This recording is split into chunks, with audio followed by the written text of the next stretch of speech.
Astrology या ज्योतिष एक डिवाइन नॉलेज है, दैवी विद्या है।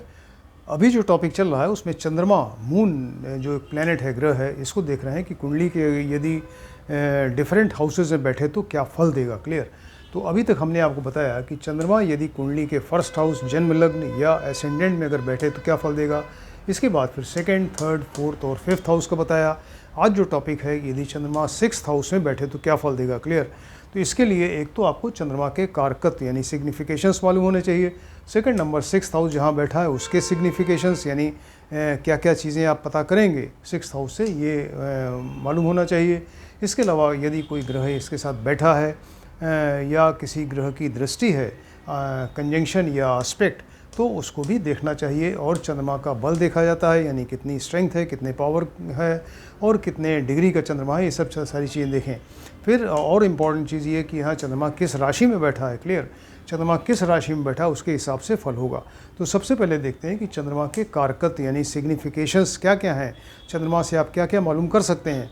तो चंद्रमा से आप व्यक्ति की मदर के बारे में फुल डिटेल मालूम कर सकते हैं, यानी मदर की हेल्थ कैसी है, मदर का कितना सपोर्ट है व्यक्ति के लिए, या व्यक्ति जो है वो अपनी मदर के लिए क्या कितना सपोर्ट दे रहा है उनको, तमाम चीज़ें जो है वो मदर के बारे में आप जान सकते हैं।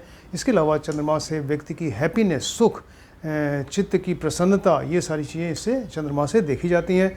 इसके अलावा व्यक्ति की इंटेलिजेंस, जो उसकी बुद्धि है, वो इससे देखी जाती है, कितना इंटेलिजेंट है, किसी चीज़ को जल्दी समझना, याद कर लेना, ये सारी चीज़ें इससे देखते हैं।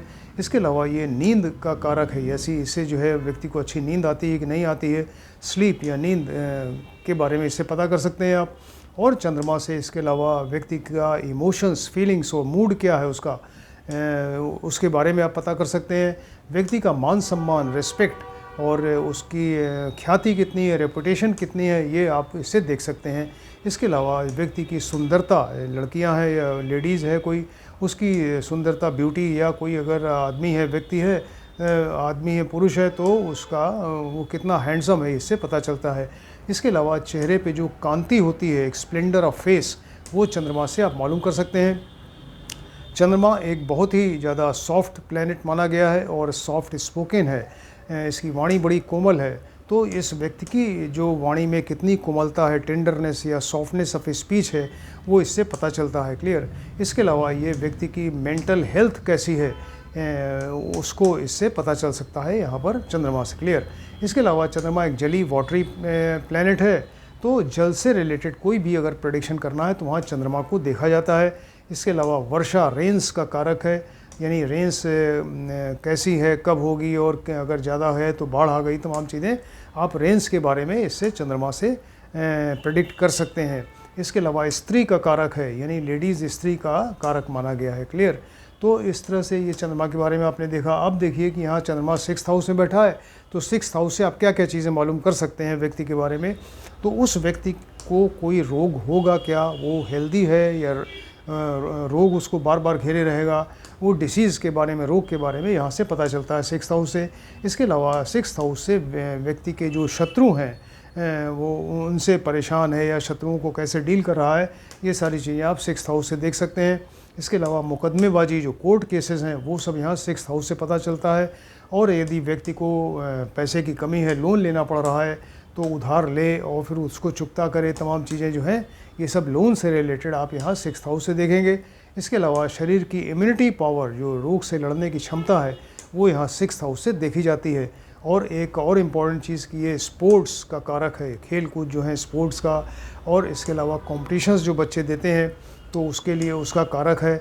और उस स्पोर्ट्स में या वो वहाँ पर जो कंपटीशन है उसके लिए जो वो एक बहुत ही सिंसियरली और डिवोटेडली जो अपना काम करते हैं, तो टारगेट अचीव करने के लिए, तो एक जुझारूपन जो है वो यहाँ से देखा जाता है, यानी फाइटिंग स्पिरिट कितनी ज़्यादा है व्यक्ति के अंदर, वो यहाँ सिक्स्थ हाउस से पता चलता है। क्लियर। हर एक हाउस का अपना कारक ग्रह होता है, सिग्निफिकेटर या केयर टेकर। तो सिक्स्थ हाउस का भी कारक ग्रह है, वो है यहाँ पर मंगल, बुध और शनि। क्लियर। तो मंगल, बुध और शनि तीन जो है इसके कारक ग्रह हैं। अब यहाँ देखते हैं कि यहाँ पर चंद्रमा यहाँ पर किस राशि में बैठा है। क्लियर।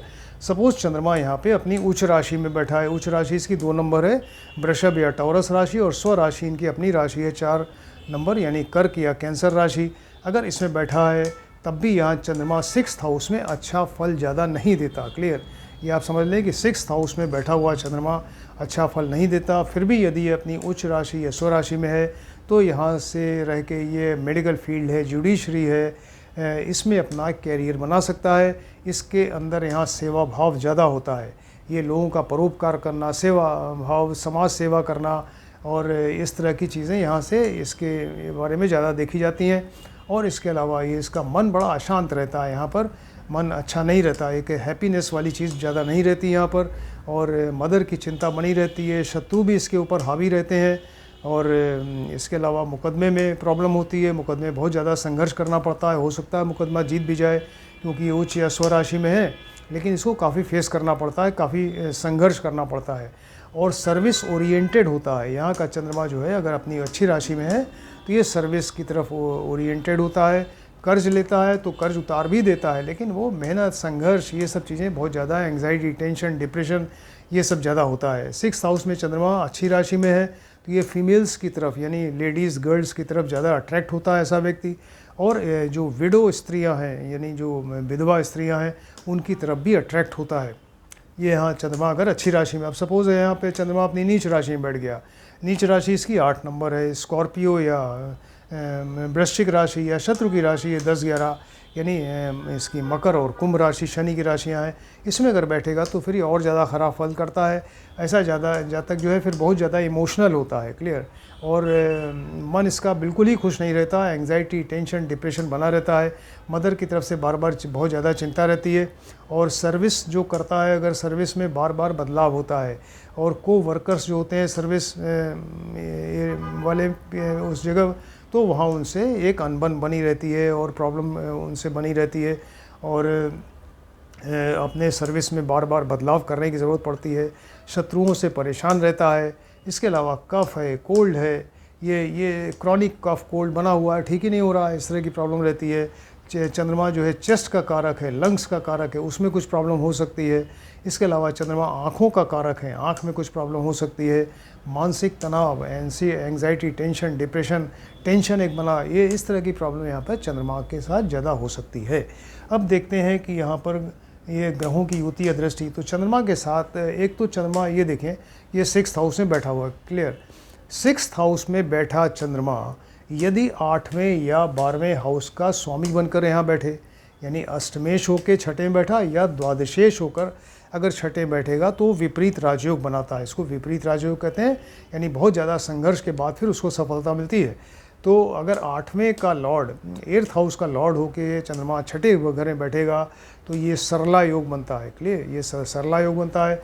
और 12वें हाउस का अगर स्वामी बन के यहाँ छठे बैठेगा तो इससे विमला योग बनता है। ये दो तरह के विपरीत राजयोग बनते हैं। एक तो ये हुआ। इसके अलावा अगर चंद्रमा के साथ मान लीजिए यहाँ शनि बैठ जाए, क्लियर, शनि बैठ गए, चंद्रमा प्लस शनि, या चंद्रमा के ठीक सामने यहाँ 12th हाउस में अगर शनि बैठे हैं, यानी एक दूसरे को पूर्ण दृष्टि से देख रहे हैं, तो इससे विष योग बनता है। इसको पूर्ण विष योग लेकिन तभी बनेगा जबकि चंद्रमा और शनि जो हैं दोनों मारक हों, यानी दोनों के नेगेटिव रिजल्ट्स हों, लग्नेश के शत्रु हों, हर तरह से वो एक मारक होने चाहिए चंद्रमा और शनि, तभी ये पूर्ण विष योग बनता है। लेकिन उसमें भी यदि अगर विपरीत राजयोग भी बन रहा है साथ में, सरला या विमला योग, तब ये पूर्ण विष योग फिर नहीं बनेगा। क्लियर, तो ये इतनी सारी चीज़ें आपको बताई कि अगर चंद्रमा यहाँ 6th हाउस में अगर बैठेगा तो क्या फल देगा। आप इसको डिटेल्स देखिए और स्टडी करिए। अगर किसी ने हमारा चैनल सब्सक्राइब नहीं किया है, काइंडली सब्सक्राइब करें, और आप बराबर हमारे वीडियो देखते रहिए और आप भी ज्योतिष आसानी से सीख सकते हैं। Thank you.